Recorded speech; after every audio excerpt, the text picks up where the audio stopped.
가슴에 손을 얹고요. 내 영혼아 여호와를 찬송하라. 시작. 내 영혼아 여호와를 찬송하라. 두 손을 들고요. 예, 임마누엘 주님 기다립니다. 시작. 임마누엘 주님 기다립니다. 기도하겠습니다. 하나님 감사합니다. 주님께서 이 땅에 오셔서 참된 기쁨과 평화를 주셨습니다. 온전히 믿음 가지고 승리하게 하시고 주의 말씀 가운데서 주님 오심을 아름답게 믿음으로 받아들이며 증거하는 복된 자 되어지게 하여 주시옵소서. 거룩한 시간입니다. 복된 자리입니다. 주님 마음껏 역사해 주셔서 우리 심령 가운데 위로와 치유와 평강과 승리로 함께하여 주시옵소서. 성령가령님께서 말씀을 회방하는 모든 것들을 물리쳐 주시고 진실함과 정의로움과 공의로움으로 하나님의 영광을 이루게 하여 주시옵소서. 오늘도 귀한 말씀 가운데 역사하실 줄로 믿사오며 예수 그리스도 이름으로 기도드리옵나이다. 아멘. 성탄절을 맞이해서 한 기관에서 조사를 해보니까 성탄절 하면 무슨 생각나세요? 라고 하니까 제일 먼저 생각나는 말이 이벤트랍니다. 이벤트. 그러면 성탄절 하면 무슨 생각나세요? 우리 성도님들은 아마 다 예수님 이렇게 생각하실 건데, 이 조사한 바에 의하면 많은 사람, 즉 조사한 사람, 뭐 기독교인들 아니던 조사했던 한국 사람들이 한 반 정도는 성탄절 하면 이벤트. 야, 오늘 무슨 백화점에서 성탄절 이벤트 있대. 그러면 거기 물건 사러 가는 거죠. 어느 마트에서 이벤트 있대. 그러면 와, 싸게 파는가 보다라고 해서 가는 거예요. 그러니까 성탄절이 이 상업화되어지고 많은 사람들이 이벤트로 기억되기 시작했다라고 하는 거예요. 그러면 성탄절 하면 예수님 생각하는 게 떠오른다라고 하는 사람은 얼마나 될까? 100명 중에 한 7명밖에 안 된다는 거예요. 그러니까 우리 성도님들은 신실하고 믿음이 위해서 우리가 다 신앙생활 하다 보니까 성탄절 하면 예수님 이렇게 생각을 하지만 세상 사람들 또 많은 사람들이 예수님보다는 이벤트, 쇼핑 이거에 관심을 가지고 있다라고 하는 거예요. 우리가 특별히 성탄절기를 맞이해서 말구유에 낮은 자로 오신 예수님을 사모하고 기다리고 만나는 은혜가 있으시기를 바랍니다. 성탄절기에 믿음의 성도가 주님 생각하는 것이 가장 복된 절기예요. 가장 귀한 절기인 거예요. 그래서 성탄절에 어느 마트에서 온수리에서 싸게 하나, 읍에서 싸게 하나, 외포리에서 싸게 하나 그게 관심 있는 게 아니라 주님 생각하고 주님 묵상하고 주님 만나는 그런 은혜가 우리 가운데 풍만하시기를 간절히 주의 이름으로 부탁을 드립니다. 자, 오늘 본문의 말씀에 보다 그 앞부분에 나오면 여기 누가복음에서 자세히 이 세례 요한의 출생에 대해서도 말씀을 하고 있는 것을 보게 됩니다. 그때는 유다 왕 헤롯 때다라고 이야기를 해요. 그러니까 이 유다 왕 헤롯 때라고 하면은 이스라엘의 정치적인 상황 속에서 가장 이 비극적이고 종교적으로는 타락한 시기였다라고 하는 거예요. 그러니까 참 희망이 없는 그런 시대에 살고 있었는데 거기 아름다운 가정의 이야기를 합니다. 아름 가정 이야기 아버지가 남편이 사가라요, 부인이 엘리사벳이다라고 하는 집안이에요. 거기서 이제 세례 요한이 탄생하게 되는데 세례 요한의 탄생의 기사를 나타내죠. 사가라는 제사장이에요. 또 이 엘리사벳도 제사장 가문의 딸이에요. 그래서 사는 것도 예루살렘이에요. 근데 이 제사장 사가라가 이 가정에 문제가 있었던 게 뭐냐면 바로 자식이 없는 거였다. 요즘 우리가 그렇게 생각하지 않습니다만은 과거의 성경시대 때에도 유대인 가운데서 하나님 앞에 저주를 받았다라고 하는 그런 표시한 가운데 결혼을 못한 게 저주를 받았다. 또 결혼했는데 자식이 없다라고 하면 저주를 받았다라고 하는. 이건 아주 창피한 일인 거예요. 그 당시 상황으로 보면 자식이 없다라고 하는. 특히 제사장이면서 자식이 없다라고 하면 너무 창피한 일이에요. 그러니까 이러면 참 힘든데 이 두 부부가 얼마나 신실한지 주의 계명과 율례를 잘 지켜서 하나님이 보시기에도 아름다운 믿음의 가정이 되었고 주변 사람들이 보기에도 자식이 없어서 저주받았다라고 할 정도가 아니라 정말 아름답고 신실하게 잘 가정생활을 하는 그런 분이었다라고 하는 거예요. 그러니까 우리가 알다시피 세례 요한이 그렇게 영적인 사람이 되어지고 마지막 선지자로서 그 일을 제사장 집안에서 태어났지만 선지자로서 일을 할 수 있었던 것은 이 영적인 가정 분위기가 아니었나 싶은 생각이 드는 거예요. 자, 그런데 사가랴가 성전에서 제사장의 직무를 감당하게 되어지는 것이죠. 사가랴가 성전에서 제사장의 직무를 감당하는데, 여러분, 제사장이면 당연히 제사장에서 직무를 감당한다고 우리가 생각하잖아요. 목사님 교회에서 날마다 설교하거나 혹은 또 뭐 강단성에 올라서 하는 거다라고 하는 것이지만, 이 제사장에서 당시는 제사장이 한 2만 명 정도가 됐다고 그래요. 그래가지고 그걸 다 조를 나눠가지고 이 봉사하게끔 했는데, 그 가운데서도 제사장이 다 봉사하는 게 아니라 어떤 사람은 성소에서, 어떤 사람은 지성소에서, 어떤 사람은 밖에서 일을 하는 거라서 이게 한 일주일씩 일을 하는데 일하기가 쉽지 않다라고 그러는 거예요. 그래서 1년에 한 2주 정도 일을 하시는데 그 일도 제비를 뽑아서 한다는 거예요. 우리가 제비 뽑는 데라고 하는, 요즘은 뭐 어떻게 보면 사행심을 조정하는 곳에서 제비 뽑는다라고 이야기합니다만은, 성경에서 제비 뽑는 것은 하나님의 역사하심을 나타내는 거예요. 이게 성령 이후로는 사라졌습니다만은 그 전까지는 제비 뽑아야지 하나님이 손으로. 그래서 예수님의 애를 팔아간 가룟 유다 대신 마띠아를 제비 뽑아서 세우는 거예요. 하나님이 세우셨다라고 믿는 거거든요. 그래서 제비 뽑아서 일을 감당하는데, 이날 사가랴는 정말 일생에 한 번 할까 말까 하는 성소에서 분향을 피우는 일을 하는 거예요. 제일 어떻게 보면 중요한 거죠. 분향이라고 하는 것은 향을 피워서 하나님 앞에 올리고 하나님이 그것을 맡으시고 흠양하시는 그런 일이래요. 그래서 그곳에서 기도하는 시간이에요. 또 분향을 하고 기도하는데 그 시간에 놀라운 일을 체험을 하게 되는 거죠. 어떤 일이에요? 바로 가브리엘이라고 하는 천사가 와서 아들을 낳게 된다라고 하는 거예요. 그리고 그 아들을 요한이라고 이름 줘라라고 이야기하는 거예요. 아주 엄청난 그 은혜를 받고 축복을 받는 거죠. 그동안 자식이 없어서 힘들고 어려웠는데 아들을 주시겠다라고 하는 음성을 듣게 되어지고, 또 주시는데 그 아들이 어떤 일이라고 하는 것은 주 앞에서 큰 자가 되어지고 신령한 일꾼이 된다라고 하는 걸 받으니까 제사장으로서 너무 벅차고 감사하고 귀한 말씀을 받게 되어지는 거예요. 자, 아까도 말씀, 아들을 못 낳는데 그 아들이 태어나가지고 아들을 주시겠다라고, 그 아들이 정말 귀하게 큰 일을 감당하는 아들이다라고 생각을 하면 할렐루야, 감사합니다, 감사합니다, 제 기도가 응답됐습니다, 막 이렇게 기쁨으로 감사함으로 막 해야 될 텐데, 이게 뭐냐? 사가랴가 의외의 반응을 보입니다. 아니, 저도 늙고 우리 아내도 늙었어요. 이 늙었는데 어떻게 아들이, 이렇게 생각을 하는 거죠. 예? 어떻게 아들이. 예? 그러니까 하나님께서 이 가브리엘이 했는데, 너가 이 일 나타날 때까지 너는 말을 못하게 될 것이다. 그러니까 잠시 이 20절에 보면 잠시 말을 못하게 되는, 이 혀를 끄게 하는 그런 징벌을 간단하게 받는 거예요. 예? 하나님 말씀하셔서 알려주는데 그것을 받지 못한다라고 하는 거예요. 그래서 말을 못하고 나오니까 사람들이 지금 분향 끝나고 나올 시간이 됐는데 안 나온다 걱정하는 거죠. 왜? 그 당시에 하나님의 성령에서 일을 잘못하면 하나님이 그 자리에서 죽여버리는 그런 일들이 있기 때문에 혹시 큰일 난 거 아닌가라고 싶은 생각을 하고 있을 정도로 안타까운 상황인 거예요.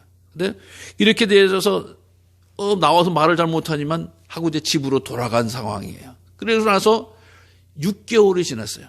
6개월이 지나니까 이 어떤 일이 벌어지냐? 이 똑같은 가브리엘 천사가 이제 마리아에게 임하는 장면을 오늘 본문에서는 말씀을 하고 있는 거예요. 6살 지나니까 그때고 나서 이 세례 요한은 이제 임신을 한 그런 상태가 되죠. 근데 또 똑같이 가브리엘이라는 천사가 나사렛 갈릴리라고 하는 동네를 가서 이 요셉의 정혼자 마리아에게 이야기를 하는 거잖아요. 너는 은혜를 받은 자다. 너는 은혜를 받은 자야. 평안할지어다. 그러니까 이 말씀은 이 천사가 나타나서 너는 지금 하나님의 은혜를 받고 있는 중이야 라고 하는 이야기예요. 너는 그냥 하나님의 은혜가 지금 너와 함께하고 있는 중이야 라고 하는. 근데 깜짝 놀라는 거예요. 은혜를 받고 있는데 네가 임신해서 아기를 갖게 되어지고 그 아기 이름도 예수라고 해야 돼. 처녀고. 그러면서 너 임신하고 예수 구원자라고 하는 구원자라고 하는 죄에서 구원할 자다라고 하는 거. 그 아기가 어떤 아기냐? 세례 요한은 주의 길을 예비하는 큰 인물이 될 거라고 이야기하는데 이제 마리아 같은 경우는 완전히 하나님이요 왕이요 통치자요 귀한 아들을 허락할 것이다라고 하는 말씀을 하게 되어져요. 그런데 뭐라고 이야기해요? 아이고 저는요 남자를 알지 못해요라고 하는 거예요. 이 남자를 알지 못하는데 어떻게 이 아기를 낳습니까? 라고 이야기를 하는 거야.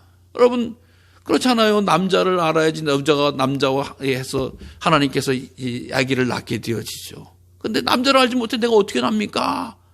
그 일문을 전하게 되어져. 근데 가브리엘이 방법을 가르쳐 주잖아요. 성령이 임하여져서 아기를 낳게 될 거다라고 하는 이야기요. 그리고 너 봐라. 가브리엘도 천사 가브리엘 하는 얘기가 내 친척 엘리사벳도 늙었지만 지금 애 임신하고 애 갖고 있다. 부정적인 상황 속에서 하나님이 고태해주고 말씀하시면 못하는 일이 없다라고 하는 거야. 그러니까 주님이 말씀하시면 그대로 되기를 원합니다. 라고 하는 이런 마리아의 장면이 나오게 되어지는 거예요. 여러분 그래서 똑같은 성경은 누가복음은 이 세례 요한의 탄생과 이 예수님의 탄생을 거의 비슷한 포맷으로 우리에게 전해주고 있지만 여기 우리가 중요한 걸 알 수가 있어요. 자, 먼저 사가랴라고 하는 분은 제사장이죠. 지위가 높은 남자예요. 이 마리아라고 하는 분은 어떤 분이에요? 제사장도 아니고 지위도 없고 소녀라고 표현하고 어린이에요. 그러니까 이 제사장과 이 소녀 또 남자와 여자, 이 지금에서야 평등하다라고 이야기하지만 당시에서는 엄청나게 차이가 있는 줄로 생각을 했어요. 그런데 하나님의 은혜는 똑같이 찾아오더라라고 하는 거예요. 똑같이. 제사장이고 남자라서 더 세게 오고 여자고 저기 나사렛에 있는 데서 약해 온 것이 아니었다라고 하는 거예요. 하나님의 은혜는 누구에게나 공평하게 똑같이 임하는 은혜가 있다라고 하는 거예요. 사랑하는 성도 여러분, 우리의 처지 가운데서도 우리 상황 가운데서도 내가 남자이기 때문에 여자이기 때문에 혹은 내가 제사장이기 때문에 나는 직분이 없기 때문에 덜 찾아오는 것이 아닐까 더 찾아오는 것이 아닐까라고 하는 것이 아니라 하나님은 똑같은 은혜로 찾아오시는 공평의 주님이신 것을 믿으시기를 바랍니다. 그래서 이 하나님의 은혜가 참 탁월한 거예요. 자, 그러면 또 어떤 일이 벌어지면 제사장에게도 임하여지지만 이렇게 소녀에게도 임하여지고 또 지역적으로 보면 예루살렘이다라고 하는 거야. 사가랴는 예루살렘이 임하였죠. 살고 있었죠. 왜? 제사장은 성전에 있는 곳에서 살기 때문이에요. 예루살렘은 우리가 알다시피 최고의 도성입니다. 최고의 번화가입니다. 최고의 영적 경지자. 2000년에 지나는 지금도 예루살렘 성에 대해서 우리 믿음의 성도는 다 환상과 꿈을 갖고 있어요. 그래서 우리 성도님들이 저도 꼭 한번 성지순례. 제가 성교부 총무로서 봉사하면서 우리 지방에 있는 분들이 예루살렘 못 갔다 오신 분들은 좀 갈 수 있었으면 어떨까요? 뭐 그런 얘기를 준비했던 적도 있었습니다. 감사님하고. 어쨌든 예루살렘이라고 하는 엄청난 영적 도시가 있는 건데 지금 갈릴리 나사렛이라고 하는 동네가 있는 거야. 갈릴리 나사렛이라고 하는 동네는 예루살렘에서도 변두리 취급받는 거예요. 변두리 취급뿐만 아니라 아주 하대받는 지역이었습니다.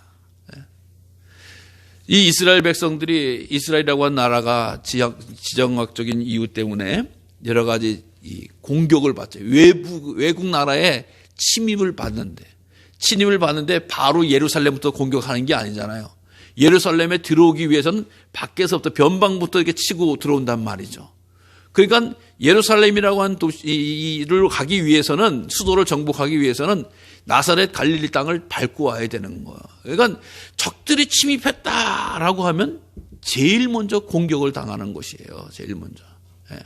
그러니까 얼마나 삶이 비폐해지고 힘들어지는 그런 곳인가요? 그런 것인지는 알 수가 있는 것이죠. 특히 여인의 몸으로서, 소녀의 몸으로서. 그래서 우리나라도 한때 서울을 지키기 위해서 어떤 분은 그 일산이라고 하는 도시가 북한에서 공격할 때 거기를 거쳐서 말해서 지연작전으로 세운 도시다. 뭐 이렇게 얘기했던 분이 있더라고요. 저도 일산에 살다 볼 때 얘기해 보니까 어떤 분 그렇게 생각하고 그래요. 그래서 맨 처음에 자기가 일산으로 이사를 갈 때 겁진했다는 거야.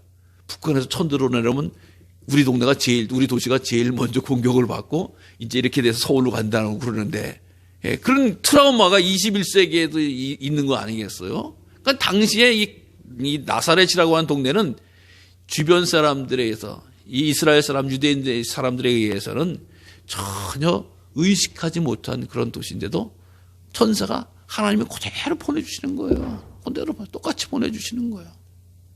그래서 우리가 어디 살고 있기 때문에 더 좋은 동네다, 더 나쁜 동네다, 이렇게 생각해서는 안 된다는 거예요.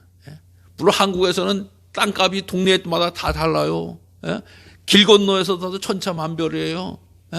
강 건너 위와 아래가 천차만별이에요. 그런데 하나님의 눈으로 볼 때는 어디에 있든지 간에 하나님의 은혜는 동일하게 역사하시는 그런 하나님이시다라고 하는 것을 우리는 발견할 수가 있게 되어지는 거예요. 얼마나 감사해요. 우리가 이 강화에 살든지 아니면 저 서울에도 뭐 위대한 데 살든지 아니면 저 미국에 뭐 어디 살든지 아무 상관이 없다라고 하는 거예요. 어디에 있든지 간에 하나님의 은혜는, 하나님의 말씀은, 하나님의 축복은 동일하게 임하시는 줄로 믿으시기를 바랍니다. 놀라운 하나님의 사랑인 거예요. 그런데 이 제사장의 상황이고 또 이 마리아의 상황입니다만은 이 하나님의 말씀을 받는 것에 대해서 태도가 달라진 것 같아요. 하나님 가브리엘을 통해서 말씀을 증거해 주면 제사장쯤 되면, 특히 기도하다가 만났으면 아멘 할렐루야, 감사합니다, 제 기도가 응답되었군요, 감사합니다, 제가 드디어 아들을 보는군요, 이렇게 해서 받아들여야 되는데 참 그렇지 못한 것이 안타까운 거예요. 물론 나중에 받아들이게 됩니다만은 하나님의 그 주신 말씀을 가지고 의심하는 거야. 지금 늙었잖아요, 애기 못 낳잖아요, 저도 그렇고 아내도 그렇고 라고 하는 그런 불쌍의 마음을 갖게 되는 것을 보게 돼요. 여러분, 너무 안타까운 거예요. 그러니까 하나님이 간단히 아이고 요놈 떼끼 하면서 말을 못하게 해요. 즉 하나님의 말씀은 능력으로 임하여진다라고 하는 것을 나타내 주시는 거죠. 잠깐 말을 못하게 하는 그런 징계를 받게 됩니다. 그런데 마리아는 어떻게 돼요? 제가 남자는 알지 못하잖아요. 즉 아기를 낳는 방법에 대해서는 세상 사람들이 하는 것에서 제가 남자를 알지 못하는데 이거 어떻게 낳을 수 있어요? 라고 물어보는 거예요, 이게. 여러분, 이스라엘 사람들에게 있어서는 아기를 낳기 위해서는 3가지가 있어야 된다라고 생각을 했어요. 그러니까 제사장의 입장에서는 2가지, 즉 자기 남편과 아내가 있는데 나이가 좀 많아서 늙어서 못 난다라고 생각을 했잖아요. 근데 마리아의 입장에서는 당시 이스라엘 백성들은 아기를 낳기 위해서 3가지가 있어야 된다라고. 뭐예요? 첫째는 남편이 있어야 된다. 둘째는 아내가 있어야 된다. 세 번째는 성령님이 있어야 된다. 성령님의 은혜가 있어야지 아기를 가질 수 있다라고.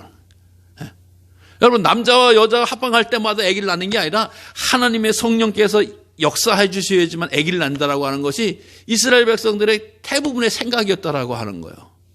근데 마리아 같은 경우는 어떻게 해요? 얘기하는 건 제가 남자를 알지 못하는데, 즉 남자가 없는데 어떻게 아기를 낳을 수 있어요? 라고 물어보는 거예요. 근데 네가 알고 있는, 네가 아는 하나님의 은혜와 있으면 임신할 수 있다라고 하는, 성령이 임하시면 임신할 수 있다라고 하는 것을 말씀해 주고 있는 거예요. 그 말씀을 들으니까 뭐예요? 주님의 말씀이 그대로 이루어지기를 원합니다. 주의 말씀은 능하심이 없음을 제가 믿습니다. 라고 고백하는 사건이 벌어지게 되어지는 거예요. 여러분, 이 엄청난 믿음의 사건 아니겠어요? 당시 마리아는 정혼한 여인이었다. 요셉과 정혼한 여인이었다. 약혼한 여인이었다라고 이야기합니다. 약혼은 성경에 의해서도 결혼한 것과 같은 거 아니겠어요? 만약에 약혼했다가 남편이 죽으면 이 여인은 남편하고 살지도 못하고 과부가 되는 그런 상황이 있던 거예요, 당시. 그리고 만약에 다른 남자와 해서 아기를 가졌다 출산 부정을 저질렀다면 당연히 돌 맞아 죽이는 거예요. 그러니까 내가 지금 임신을 해서 아기를 낳았다라고 하면은 부정한 사람으로 세상 사람 다 보게 되는 거예요. 돌 맞아 죽을지 모르는 거예요. 그렇지 않겠습니까? 이스라엘 백성들이 아까도 얘기했던 3가지의 조건을 가지고 아기를 갖는다라고 하는데 세상 사람들은 남자 여자만 두 가지만 생각하는 거예요. 심지어 사가랴 제사장도 두 가지만 생각했던 거예요. 그런데 마리아는 남자는 없어도 성령님과 나와 있으면 은혜로 하나님의 말씀으로 응답될 줄로 믿습니다 라고 하는 고백의 차이가 있었다라고 하는 거예요. 여러분, 그 고백은 놀라운 고백 아니겠습니까? 믿음의 고백 아니겠습니까? 세상의 시각으로 보면 돌 맞아 죽일 여자예요. 부정한 여자예요. 그런데 믿음의 시각으로 보면 성령의 은혜를 입은 자가 되어지더라라고 하는 것이에요. 이것은 하나님의 역사를, 하나님의 능력을 크게 보고 인정하는 마리아의 믿음, 마리아의 신앙에 놀랍다라고 하는 것입니다. 여러분, 우리가 믿음 생활을 하면서 우리는 자꾸 인간의 노력과 인간의 공로와 인간의 판단에 되어진다라고 생각을 할 때가 얼마나 많은지 알 수가 없어요. 그때는 뭐예요? 하나님의 능력이 보이질 않는 거예요. 근데 믿음을 주신 마리아는, 은혜 가운데 있는 마리아는 하나님의 역사하시면 인간의 생각과 판단도 이기고 능력으로 행해진다라고 하는 말씀을 믿었던 거예요. 왜? 이미 아브라함을 통해서 그까짓 애 하나 주는 거는 100세 먹은 할아버지 할머니한테도 능히 주실 만한 하나님의 능력의 사람이라고 하는 것을, 그 말씀을 믿고 보았기 때문이라고 하는 것입니다. 사랑하는 성도 여러분, 우리 믿음의 성도들은 이 성탄절기를 바라보면서 인간의 노력에 의해서, 인간의 결과에 의해서, 인간의 회의에 의해서, 인간의 합일에 의해서, 합력에 의해서 되어지는 것이 아니라 하나님의 은혜로 임해서 이 땅에 구원의 용서가 은총이 되어지고 예수님이 오셨고 우리를 구원해 주시고 베풀어 주신 놀라운 사실을 믿어야 될 줄로 믿습니다. 성탄절 아름다운 절기입니다. 복된 절기입니다. 에이, 하나님이 어떻게 오셔? 에이, 뭐 어떻게 돼서? 세상 사람들은 온갖 안 된다, 못 된다.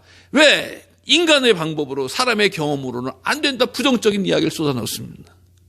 그러나 믿음의 방법으로 하나님이 말씀하시면 그대로 이루어진다. 하나님이 말씀하시면 그대로 되어진다. 하나님이 말씀하시면 응답이 되어진다라고 하는 사실을 바라보는 거예요. 우리 믿음의 사람들은 기도의 사람이고 기대의 사람이고 또 응답의 사람이다. 그래서 하나님의 말씀을 볼 때마다 기대하게 되어지는 거예요. 소망 가운데 거하게 되어지는 거예요. 기쁨 가운데 거하게 되어지는 거예요. 그래서 우리 믿음의 성도들에게 참다운 구원의 은총을 베풀어 주시는 그런 역사가 되어집니다. 여러분, 하나님은 우리를 통해서 역사하시길 원해요. 우리를 통해서 역사하시길. 어떤 믿음? 말씀대로 되어집니다 라고 하는, 하나님의 말씀은 능하심이 없습니다 라고 하는 그 믿음의 통로로 우리를 사용하시는 거예요. 그리고 우리는 기적의 주인공이 되는 거예요. 축복의 주인공이 되어지는 거예요. 은혜의 주인공이 되어지는 거예요. 세상의 눈으로는 뭐 코로나가 어쩌느니, 무슨 뭐 겨울이 어쩌느니, 추위가 어쩌느니, 이런 얘기를 우리가 얼마든지 할 수가 있지만 믿음으로는 하나님의 말씀을 택해야 되고 하나님의 말씀을 지켜야 되고 하나님의 말씀을 따르는 것이 이 어려운 계절, 이 불편한 계절, 추운 계절에 승리하는 비결이 된 줄로 믿습니다. 이 놀라운 사건을 이루기 위해서 주님께서 오신 거예요. 그 믿음을 주시기 오신 거예요. 그 믿음을 선물로 주시기 오신 것이고 그 믿음으로 주셔서 우리를 다스리시고 인도하시는 주님을 찬양하는 가운데 오늘도 승리할 수 있는 저와 우리 모두가 되어지기를 간절히 주님의 이름으로 축원합니다.